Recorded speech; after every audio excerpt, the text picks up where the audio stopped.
मिट चले गए, धर्मो रक्षत रक्षिता। जो धर्म की रक्षा करता है, धर्म उसकी रक्षा करता है। मैं जलपान नहीं करूंगा।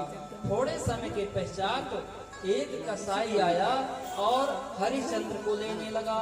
तो रानी ने कहा, महाराज पहले मेरे रहते हुए आप नहीं बिकेंगे, पहले आप मुझको बेचिए। उस समय राजा हरिश्चंद्र के आंखों से झरझर आंसू बहने लगे। बोले, जब विवाह होता है, 7 फेरा होते, 7 वचनों में कहा जाता है कि यदि पत्नी के ऊपर कोई समस्या आए तो पति रक्षा करे। आज मेरे सामने तुम बिक जाओगे। विश्वामित्र जी बेच रहे हैं। अब बोली रानी की, पहले आप उसको बेचिए। रानी बिकने लगी। एक सत्य ब्राह्मण का रूप बना करके पहुंचा और रानी को खरीदा और लेकर के जैसे चलने लगा, अपने पति का परिक्रमा लगाने लगी और कहती है कि आज तक का हमारा आपका साथ था, आज से आपके चरण की सेवा मुझसे छूटी जा रही है। चरण कमल की आज से सेवा छूटी नाथ, और पुत्र आयुष मिले जाऊं पुत्र के साथ, जाऊं विप्र के साथ। आप आशीर्वाद दीजिए और अपने धर्म की रक्षा करिएगा। जो जो आपत्ति आए उसको आप सहन करिए। मैं इस विप्र के साथ जाती हूँ, धर्म की रक्षा करनी है चाहे जो हो। जब माँ चल देती है तो पीछे पीछे बच्चा रोहित भी चल देता है। उन्होंने पंडित जी ने कहा कि मैं बच्चे को नहीं दूंगा, उसको हटाओ। माँ ने कहा कि महाराज इस बच्चे को भी खरीद दीजिए, यदि बच्चा मुझसे अलग हो जाएगा तो मैं आपके घर का सुचारू रूप से सेवा नहीं कर पाऊंगा। बोले ठीक है। जैसे रोहित आया अपनी माँ के पास, माँ के चरणों पर लपट गया। बोले, माँ आपने तो मुझको स्वीकार कर लिया। नहीं महाराज जी तो लेते नहीं थे मुझको, मैं कहाँ रह जाता। मेरी क्या इज्जत, माता तू कितनी अच्छी है, तू कितनी अच्छी है, प्यारी प्यारी है ओ माँ।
तुम्हारा कितना सुंदर सरल स्वभाव है। और वह बालक अपने माँ के साथ चल दिया। थोड़े समय के पश्चात राजा हरिश्चंद्र भी एक कसाई के हमी के डोम के यहाँ और जा करके काशी में जहाँ मुर्दा जलाया जाता है उस मुर्दा की सुरक्षा करने का काम करने लगे। वो राजा हरिश्चंद्र अयोध्या। ये सब याद आ रहा है दशरथ जी को।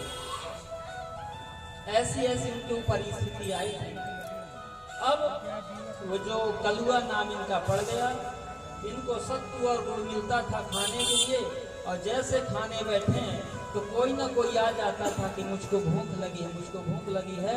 राजा हरिश्चंद्र उसको भी दे देते थे, पानी पी करके पड़े रह जाते थे। अब यहाँ पर जो बच्चा था रोहित, एक दिन गया पुष्प को तोड़ने के लिए, तो वहां उसको काला नाग काट दिया। जैसे काला नाग काटता है वो बेचारा तड़फड़ाने लगा और मूर्छित हो गया। मूर्छित होकर के वहीं गिर पड़ा। आसपास कोई नहीं दिखा। वह रोने लगा, एक तो मेरे पिताजी मुझसे छूट गए, मेरी माँ भी छूट गई, यदि मुझको कुछ हो जाएगा मेरी माँ की स्थिति क्या होगी। हे भगवान, मेरे माता को कोई जाकर के समझा दे, मेरे माता को कोई जाकर के बचा दे, क्योंकि अब मैं बचने वाला नहीं हूँ। अब बचने का मैं नहीं, जहर गया है छाय, माता को मेरी खबर कौन जाए सुनाए। मेरी माता को कौन जाकर के बताएगा। किसी ने जाकर के गया और बोले कि जानती हो तुम्हारा बालक को जहर काट दिया है, सर्प काट दिया है, वो जंगल पर पड़ा है पुष्प वाटिका पर। जैसे चलने लगी तो पंडित जी ने कहा अभी नहीं जाना है तुमको, अभी एक काम बाकी है, एक काम बाकी, इसको कर लो इसके बाद जाओ, इसको कर लो इसके बाद जाओ। बेचारी रोती जाती है और काम को करती जाती है। जब सब लोग रात्रि को सो जाते हैं तब वह माता उठती है और गई अपने बच्चे को देखने के लिए। तो देख करके माता का हृदय कैसी स्थिति में आ गया। बालक को देखी और बालक को देख करके रोने लगी। बोले बेटा तू तो आया था फूल लेने के लिए, लेकिन आज तुझको क्या हो गया। आए लेने फूल तुम पूजन के हित लालो, द्रग खोलो बोलो कुमर भयो कहाँ ए हालो। हे लाला तू बता दे तुझको क्या हो गया है और तुम अपना मुख तो खोल करके मुझको तो समझा दो। देखो तुम्हारी माँ सामने आ गई है। उठ के बोले तो सुनाई दे कहाँ पे रसो है।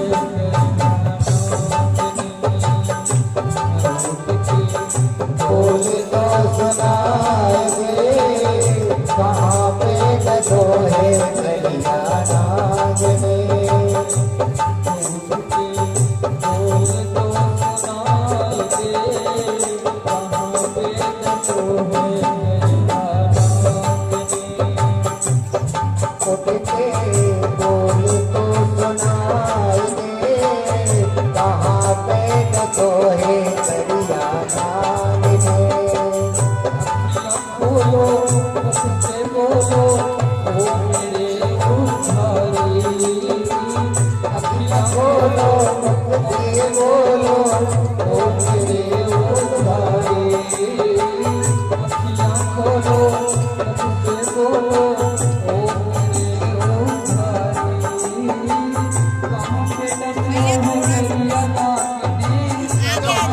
आगे तुम हट से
कृष्णाय वासुदेवाय हरे परमात्मने प्रणतक्लेशनाशाय गोविंदाय नमो नमः। माता सैब्या रानी रो रो करके उस बालक को उठाई। उस बालक की अचेत था। तारा अपने लाल को झजकोरे पुचकार, रोहिताश बोला न तब फिर रोई किलकार। फिर सैब्या रोने लगती है। अब मैं क्या करूं? एक मेरा बालक था, वो भी मुझको छोड़ दिया। पति का साथ भी छूट गया, बालक भी छूट गया। बालक के इस प्रकार से जब माता रुदन करने लगी तो जो रोहित था, रोहित की चेतना आई और रोहित अपने माता की ओर देख करके कहने लगा, मैया अंतिम दर्शन मेरा कर ले, अब तेरा मेरा साथ सदा के लिए छूट रहा है। एरी मैया ले छैया की सूरत निरख, अब बिछुड़ता है तुमसे तुम्हारा ललन। कर ले अच्छी तरह प्यार कुछ कर ले, अब न मिली है दोबारा तुम्हारा ललन।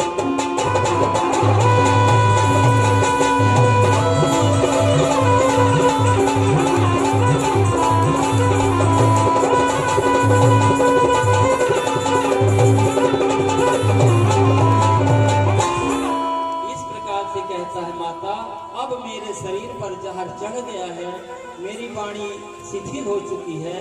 अब आप अपने चरणों का आशीर्वाद दो। और माता एक मेरी विनती श्रवण करो।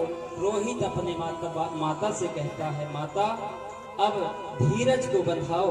और इस प्रकार कहते हुए अपने शरीर को वह छोड़ देता है। तो जैसे उसके शरीर से प्राण निकलते हैं तो वह माता मूर्छित हो जाती है, धरती पर गिर गई और रोने लगती है कि ऐसी आफत में दगा देकर लालन मोय, खाली गोदी कर दिए सुखी निंदिया सो। लाला तुमने मेरी गोदी को खाली कर दिया, पिता का तुम्हारे सुख में प्राप्त नहीं कर पाई। इस प्रकार से आंसू बहाते जब धरती पर गिर गई, रोने लगती है। रात्रि का समय था, गांव के आसपास के लोग आ गए और कहने लगे, चुड़ैली ने इसको मारो, ये चुड़ैली ने इसको मारो, बेचारी को मारती है। इस प्रकार से उस बच्चे को उठाती है, कहती है कि एक माँ अपने बच्चे को भोजन कराने के लिए, बालक दौड़ता है, पीछे पीछे माँ जाकर के उसके भोजन की व्यवस्था बनाती है और मेरा बालक भूखा ही मर गया। उन्होंने भोजन भी नहीं कर पाया। हे भगवान, मैं क्या करूं? अब अपने बालक को मैं कैसे गंगा में जाकर के बहाऊं? इस प्रकार से रुदन करते हुए माता गंगा के किनारे जाती है। तो वहां पर हरिश्चंद्र थे। ये डाइन है, इसको आप मारो। कालिया ने आदेश दिया कि इसको मारो, वध करो।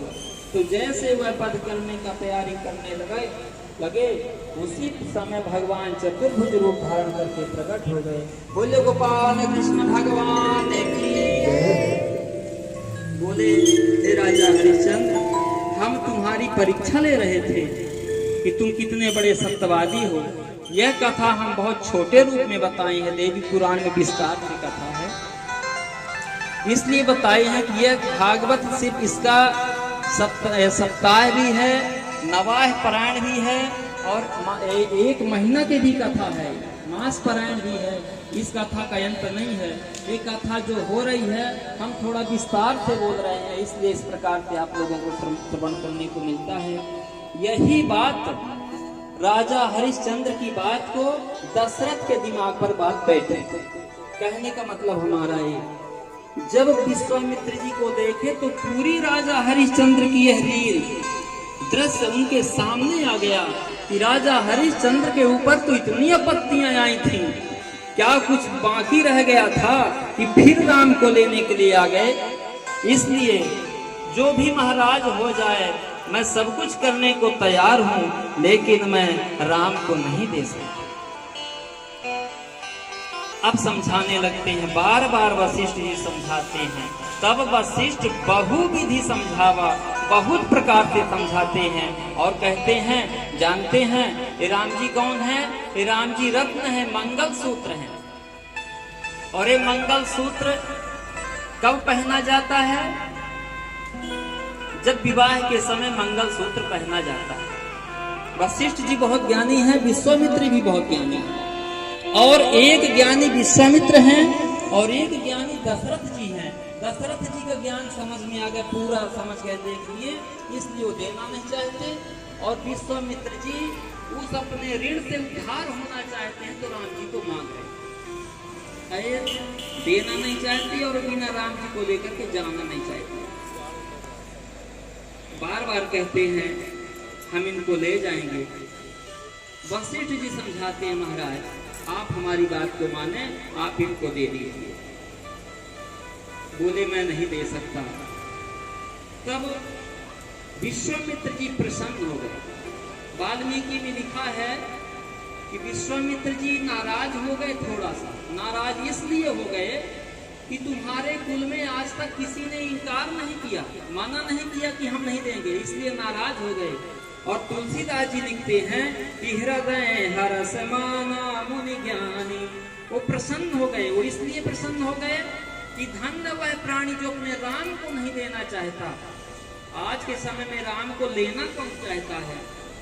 विरोधी 10 खड़े हैं, राम को स्वीकार नहीं करता, लेकिन वह प्राणी महात्मा है, वह धर्मात्मा है, वह महान है, जो अपने राम को नहीं देना चाहता, अपने पास रखना चाहता है।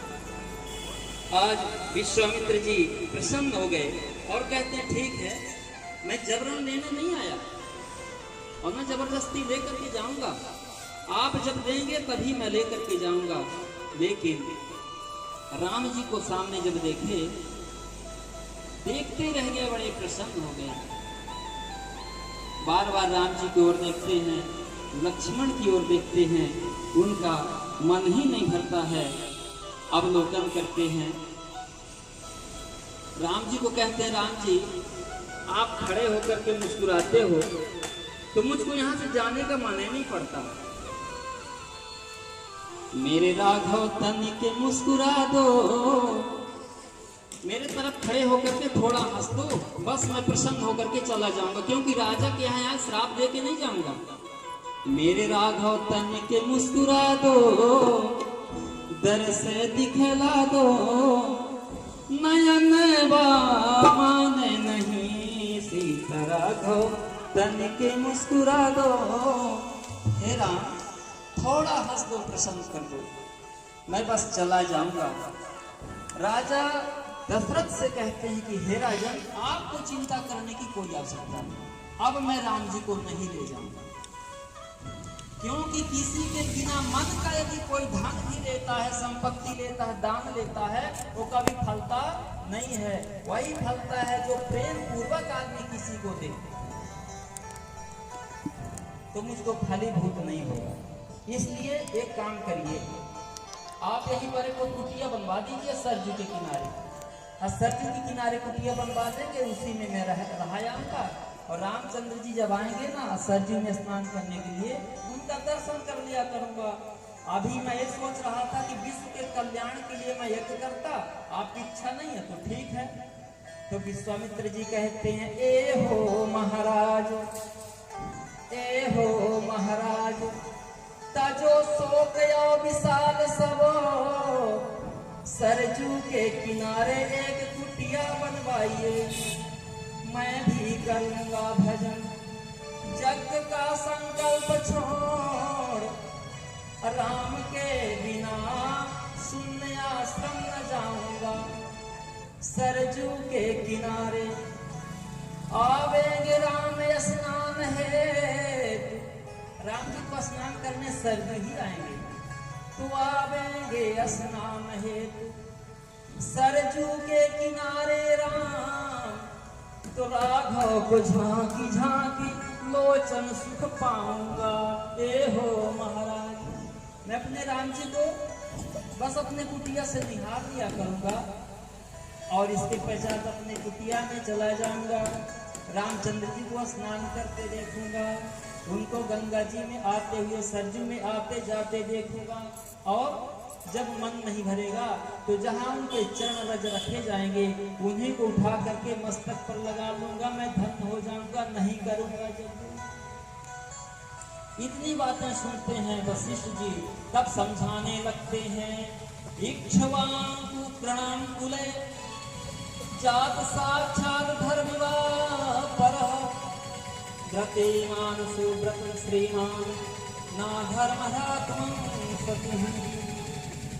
आप इनको दे दीजिए, यदि आप नहीं देंगे विश्व का कल्याण नहीं होगा। तब उन्होंने कहा, महाराज आप जब कहते हैं तो ठीक है, मैं देता हूँ। अब देखिए विश्वामित्र जी और दशरथ जी का ज्ञान, अभी भी उनको विश्वास नहीं है कि पता नहीं है बाबा ले जाकर के राम जी के साथ क्या व्यवहार करते। वशिष्ठ जी समझा दिए, पर भी समझ में इनके भी नहीं आता, क्योंकि पुत्र स्नेह बहुत बड़ा स्नेह होता है। तभी इनको याद आया कि जब इनके पिता अजिगर्त के पिता सोनसेन पुत्र को बेच दिए थे और यह पुत्र को राजा हरिश्चंद्र खरीदा, इसके पश्चात फिर निर्णय निकला कि इसके प्राण की रक्षा कौन किया है, पिता कौन बना है, विश्वामित्र बने। तो विश्वामित्र जब पिता बन गए हैं तो उस बालक की रक्षा हो गई थी सून से, तो अपने राम को भी मैं इन्हीं का पिता बना दूं। आज तक तो मैं पिता बना रहा, अब आज से पिता विश्वामित्र जी हो जाएं। तो पिता कह करके दिया है, क्योंकि पिता कह करके दूंगा तो मेरे बच्चों की रक्षा होती रहेगी, विश्वामित्र के साथ गलत नहीं करेंगे। तो बोले महाराज, जिस प्रकार से आप शूरसेन को पुत्र मान करके स्वीकार किया, प्राण की रक्षा किया था, उसी प्रकार मेरे बच्चे की रक्षा करना। आज से आप ये बच्चों के पिता हैं, अभी तक मैं पिता था। मेरे प्राण नाथ सुत दो, तुम मुनि पिता आन नहीं को। आज तक मैं था, आज से आप इनके पिता हो गए हैं, आप इनको स्वीकार करिए और ले जाइए। जब पिता कहे तब उनको संतोष हुआ, बोले हाँ हम इनकी रक्षा करेंगे।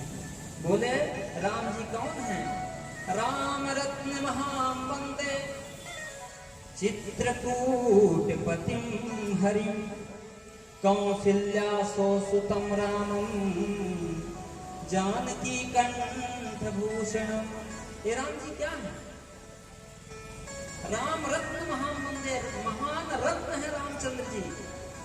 चित्रकूट पतिम हरिम कौशल्या सुतम रामम, ये कौशल्या जी के पुत्र जरूर हैं, लेकिन जानकी कंठ भूषणम, ये जानकी जी के मंगल सूत्र हैं। आप इनको दे दीजिए, राजा जनक जी जग करने वाले हैं और ये धनुष को तोड़ेंगे और इनके पश्चात जानकी जी इनको धारण करेंगे। ये रामचंद्र जी जो है सीता जी के हार हैं। जब इस प्रकार उन्होंने कहा तब बड़े प्रसन्न हुए और विश्वामित्र जी राम जी को लेकर के चल देते हैं। जैसे रामचंद्र जी विश्वामित्र जी आगे आगे हो गए और राम और लक्ष्मण पीछे होकर के चलते हैं। बोलो श्री राम जय राम जय जय राम, बोलो श्री राम जय राम जय जय राम, श्री राम जय राम जय जय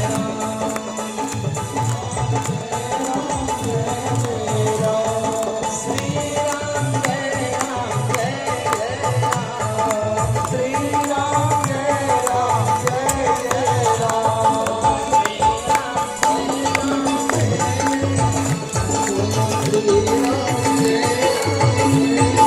जय राम, विश्वामित्र जी बड़े प्रसन्न हैं। आज मैं राम जी को लेके जा रहा हूँ। कितना सौभाग्य की बात है कि रामचंद्र जी मेरे साथ में हैं। सरजू के तट पर पहुंचे, सरजू मैया को प्रणाम किए। इसके पश्चात गंगा के समीप जाते हैं, गंगा और गंगा के पश्चात फिर अपने आश्रम पर ले जाते हैं विश्वामित्र जी और वहां पर बड़ा सुंदर इनका स्वागत सत्कार करते हैं। इनको शस्त्रों की कलाओं विद्या देते हैं। और रामचंद्र जी जब आगे बढ़ते हैं तो क्या देखते हैं? एक ताड़िका राक्षसी थी, वह जैसे बाबा जी को देखी और रामचंद्र जी को तो दौड़ पड़ी राम लक्ष्मण की ओर खाने के लिए। बाबा जी कहते हैं कि मारो मारो मारो। विश्वामित्र जी कहते हैं रामचंद्र जी राघव इसको मारिए, ये ताड़िका है। उन्होंने कहा हम नहीं मारेंगे। क्यों? इसीलिए तो आपको मैं लाया हूँ। बोले आपने कहा था राक्षसों को वध करने के लिए, हम राक्षसियों को वध थोड़ी करेंगे, हम नारी का वध नहीं करेंगे। नारी का अपमान करने वाला प्राणी जो नारी को मारता है, परेशान करता है, वो नरक में जाता है। नारी को कभी भी ताड़ना नहीं देना चाहिए, मारना नहीं चाहिए। अब बोले हम इनको मारेंगे नहीं। बार बार कहते हैं बाबा जी मारो मारो, तो दौड़ करके आई ताड़िका। कहते हैं पहले बाबा जी का भोग लगा लिए, बहुत हमला कर लिया। कहते तुझको मारूं, तेरे भैया को मारूं, तुझे भी ले लूं जान। बालक मैं हूँ बड़ी बलवान, मैं बहुत बलवान राक्षसी हूँ, मैं बाबा जी का भोग लगा दिया। बाबा जी तो और ज्यादा वगैरह बोले राघव मारिए मारिए नहीं तो खतरे में आ जाएंगे। भगवान सुनते हैं, बोले हम क्यों मारे आप बताइए। उन्होंने कहा कौन सी गलती की? राक्षसी का अपना काम निभा रही है। तब वाल्मीकि जी लिखते हैं कि पूर्व काल में सुकेत नाम दैत्य की लड़की है जिसका नाम ताड़िका है। ब्रह्मा के वरदान से ताड़िका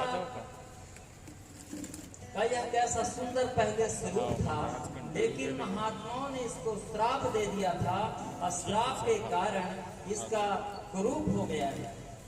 ये राक्षसी हो गई है, ये हत्याएं करती है, मारती है, इसलिए आप इसका वध करें। पूर्व जन्म से स्यादं सुकेत नाम वीरवान। आप सभी का TGB मीडिया के धार्मिक कार्यक्रम में स्वागत है। हम लोग भाटापारा के हृदय स्थल में सदर वार्ड और शंकर वार्ड के संधि स्थल पर पुराना मारवाड़ी कुएं के पास का शिव मंदिर बहुत प्राचीन है, 1 शताब्दी से अधिक पुराना, यहाँ पर आए हैं। श्रीमद् वाल्मीकि कृत श्री राम कथा जो कि पिछली 14 जनवरी से शुरू हुई है, मकर संक्रांति से, और अभी कुछ दिन चलेगी। इधर मेरे जो आचार्य जी बैठे हुए हैं, ये मैहर मैया सरस्वती जी का जो शक्तिपीठ वाला विग्रह वहाँ पर है, वहाँ सरस्वती जी की स्थापना है। यदि आप गए हों, वहाँ से हर वर्ष यहाँ पर आते हैं। उनकी श्रद्धा भी मंदिर के प्रति वैसी ही है जैसी हम लोगों की है। अब उनसे इस कार्यक्रम के विषय में, उनके अपने विषय में, राम कथा के विषय में कुछ जानकारी लेते हैं। महाराज, आप अपने नाम के साथ शुरुआत करें, क्योंकि सब लोग आपका नाम नहीं जानते, और उसके बाद ये बताएं कि आप भाटापारा कब से आ रहे हैं, यहाँ मारवाड़ी कुएं में आपका आगमन कब से हो रहा है, बताइए। हम भाटापारा कम से कम 20 साल हो गया। शिव जी से हमारा बहुत मतलब अंतःकरण से समर्पण भाव है। और आए उस समय हम आए जिस समय पुष्सु सूरदास बाबला जी रहते थे। उन्होंने कहा कि गुरु जी स्थान में आप रहिए और कथा भागवत करिए, और हम रहने लगे। यहाँ 2-4 हमने कथा किया, एक यज्ञ भी किए थे, श्री सीताराम महायज्ञ। हमारा जन कल्याणार्थ पूरा कार्य रहता है जी। हमसे कोई यदि कथा के लिए भी कहता है तो हम यही बोलते हैं कि हमारे पंडितों का संगीत वालों की व्यवस्था कर दीजिए, हमारे तरफ से कथा समर्पण भाव है। हमारा उद्देश्य है लोग समझो कि ईश्वर कौन है, ईश्वर को पहचानो। हम ईश्वर अंश जीव अविनाशी, ये सब चराचर उन्हीं का है, उनको समझो, सतमार्ग पर चलो, यही जीवन का लक्ष्य है। क्योंकि पुराणों में लिखा है, 18 पुराणेषु व्यासस्य वचनद्वयम् परोपकार पुण्याय पापाय परिपीडनम। यदि यह हमारा जीवन परोपकार में लगता है तो सबसे बड़ा धर्म है। दूसरे को परेशान करना, निरपराध सताना, यह सबसे बड़ा पाप है। तो यह लक्ष्य बना करके हमारा यह सब चलते रहता है राम इच्छा से। शुभ नाम बताइए। मेरा नाम रविशंकर पांडे, मुझको दादू जी भी कहते हैं लोग। रविशंकर पांडे दादू जी महाराज जी। जिन पुराने लोगों की स्मृति महाराज जी ने की है, थोड़ा सा उनके विषय में बताता हूँ। पुस्सु गुप्ता जी, जो कि दोनों आँखों से प्रज्ञाचक्षु थे, यहीं सामने उनका घर है। पुराने परिवारों में से शायद ये लोग 3 भाई थे।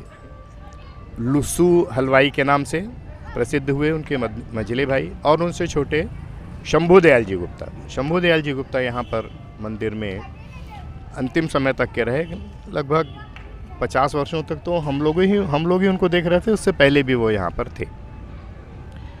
और उनके विषय में कम लोग जानते हैं, लेकिन फिर भी बहुत लोग जानते हैं कि वो बहुत सारी गुप्त विद्याओं के भी जानकार थे, और लोगों के कष्ट दूर करने के लिए उनको उपाय भी बताते थे।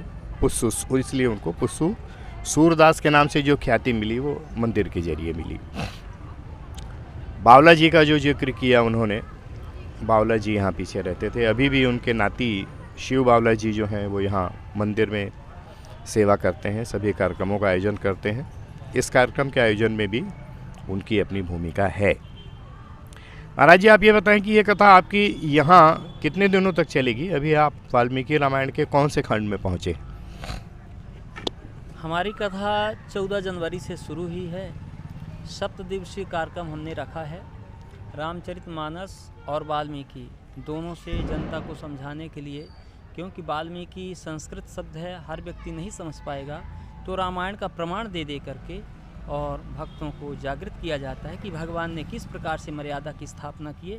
इसी प्रकार से हमको भी मर्यादा का पालन करते हुए आगे बढ़ना है। रामायणे निगदितम क्वचिदन्यतोपि, तुलसीदास जी ने सबसे पहले रामायण का जो मंगलाचरण किया है उसमें आदि कवि वाल्मीकि जी का सबसे पहले स्मरण किया है, साथ में हनुमान जी का भी स्मरण किया। कवीश्वर कपीश्वरौ, इन दोनों का स्मरण करता हूँ। अब आपको कथा के थोड़ा अंतरंग हिस्सों पर ले चलते हैं। कुछ ज्ञान की चर्चा होगी तो वार्ता सार्थक होगी। वाल्मीकि जी आदि कवि कहे जाते हैं, यानी संस्कृत साहित्य के भी सबसे पहले कवि के रूप में उनको मान्यता मिली। उनके मुख से जो सबसे पहला श्लोक निकला अनुष्टुप, वो ब्रह्मा जी की प्रेरणा से निकला ऐसा कहते हैं। और उस अकेले एक श्लोक में माँ निषाद से शुरू होता है वो, और उसमें पूरी रामायण आ जाती है, ऐसा संस्कृत के विद्वानों ने व्याकरण से सिद्ध किया है। इसके बारे में कुछ बताएंगे? रामचरितमानस जो वाल्मीकि कृत रामायण है, ये भगवान विष्णु के प्रेरणा से ब्रह्मा जी ने लिखा वाल्मीकि को। और वाल्मीकि कौन है? ब्रह्मा के स्वरूप हैं, ब्रह्मा के अंश हैं। ब्रह्मा वाल्मीकि बन करके और वाल्मीकि कृत रामायण को लिखा। और वाल्मीकि तुलसी भयो, वही वाल्मीकि जी तुलसी बन करके और इसका हिंदी अनुवाद किया, जो कि जगत के कल्याणार्थ है, जो कि कलिकाल में रामचरितमानस को हर प्राणी पढ़ सके, समझ सके। क्योंकि भगवान राम एक मर्यादा की स्थापना किए और मर्यादा की स्थापना के साथों साथ प्राणी को कैसे चलना चाहिए, कैसे करना चाहिए, यह हमको सब शिक्षा प्राप्त होती है रामचरितमानस से। जैसे भाइयों के प्रति भाई का क्या स्नेह होना चाहिए, माता पिता के प्रति पुत्रों का क्या व्यवहार होना चाहिए, समाज में हमको कैसे रहना चाहिए, चलने की, समाज में बैठने की मर्यादा की स्थापना भगवान राम के द्वारा रामचरितमानस से हमको शिक्षा प्राप्त होती है। और भगवान की कथा अनंत है। भगवान की कथा तो आदो राम तपोवनादि गमनम हत्वा मृगा कंचनम वैदेही हरणम जटायु मरणम सुग्रीवासम, इतने में पूरी हो जाती है। लेकिन भगवान के चरित्रों को श्रवण करके अपने जीवन में उतारें, इसी में जीव का कल्याण है। और रामचरितमानस क्या है? भागवत को कहा गया है निगम कल्प तरोर गलितम फलम, भागवत फल है, लेकिन रामचरितमानस को, राम कथा को रस कहा गया है। छाया शास्त्र सब ग्रंथन को रस, तो फल से ज़्यादा महत्व तो रस का होता है। अब इसकी जितनी भी व्याख्या किया जाए कम है, क्योंकि हरि अनंत, हरि कथा अनंत है। क्षमा चाहता हूँ, थोड़ा स्वास्थ्य मौसम के प्रभाव से मुझ पर भी अभी थोड़ा नाराज़ है। बहुत अच्छी व्याख्या अभी आपने सुनी। यदि कथा में आकर के उसका रसपान किया जाएगा तो आयोजन भी सफल होगा, अपन लोगों का जीवन भी सफल होगा। इस भावना से कथा में आइए।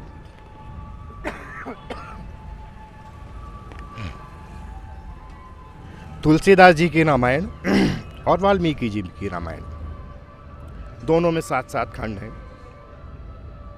उत्तरकांड तक के। वाल्मीकि रामायण में लवकुश कांड भी है, उनका भी चरित्र बताया गया है, लेकिन तुलसीदास जी ने अपनी रामायण में उसका विस्तार नहीं किया। दुई सुत सुंदर सीता जाए, इतना कह करके उसका संवरण कर लिया। युग था संस्कृत का, उस युग में रामायण रची गई थी। हरि अनंत, हरि कथा अनंता, जैसा अभी उन्होंने कहा। कल्प भेद हरि चरित सुहाए, अलग अलग कल्पों में भगवान के अवतार अलग अलग तरीके से होते हैं। रामायण के विषय में एक प्रसिद्ध बात आपको बताऊं कि रामायण भगवान राम के जन्म लेने से पहले लिख दी गई थी। ऐसी भी एक मान्यता है। और भगवान राम के दरबार में जब कुछ लोग आकर के उसका गायन करने लग गए, बाद में जब उनका जन्म हो गया, तो उन्होंने कहा ये सब तो आप जो बता रहे हैं ये सब चरित्र तो मैंने किए नहीं हैं। तो उन्होंने कहा कोई बात नहीं है, हम तो रामायण गा रहे हैं, आपके इस अवतार में जो जो क्रियाएं होनी हैं, जो जो काम होने हैं, वो तो आप जानते हैं, और क्या क्या हो सकता है वो हम लोग आपको बता रहे हैं। तो ये जो सनातन परंपरा है, जिसकी रक्षा के लिए भगवान अलग अलग रूपों में अवतार लेने के लिए आते हैं, उसकी अपनी परंपरा है और हम सारे लोग उसी अखंड परंपरा पर विश्वास करते हैं। महाराज जी से अगले कार्यक्रम के बारे में पूछते हैं। आपका अगला कार्यक्रम कहाँ होने वाला है, कब से होने वाला है, और क्या भाटापारा में ही होगा, तो उसमें और लोग भी जा सकेंगे, इसके बारे में बताइए। हमारा एक यहाँ हनुमत यज्ञ हुआ करता है नाका नंबर 1 पर, वहाँ 22 तारीख से 28 तारीख तक है हमारा। इसके पश्चात फिर हमारा सागर में कार्यक्रम है, इसलिए हमको जाना हुआ, नहीं तो 9 दिन का कार्यक्रम हम वहाँ रखने वाले थे, परंतु वहाँ पहली तारीख फिक्स हो चुकी है, इसलिए यहाँ 28 तारीख 7 दिन का कार्यक्रम रखा गया है जी। जय जय श्री राम। जिस स्थान का नाम महाराज जी उल्लेखित कर रहे हैं वो भाटापारा में नाका नंबर 1 के नाम से जाना जाता है। नई बिजली ऑफिस वहाँ पर बन गई है और शायद भाई गोपाल शर्मा जी का भी उसमें योगदान होने वाला है। तो 21 तारीख से 28 तारीख तक के राम कथा वहाँ चलेगी। आप सभी को निमंत्रण है, आग्रह है कि राम कथा में शामिल हों, सभी लोग अपना जीवन सफल करें। भाई अमित जी को बुला रहा हूँ। अमित भाई, आज की कथा का समापन करें, फिर अगले कार्यक्रम में चलेंगे और महाराज जी से और विस्तृत चर्चा करेंगे। धन्यवाद महाराज जी।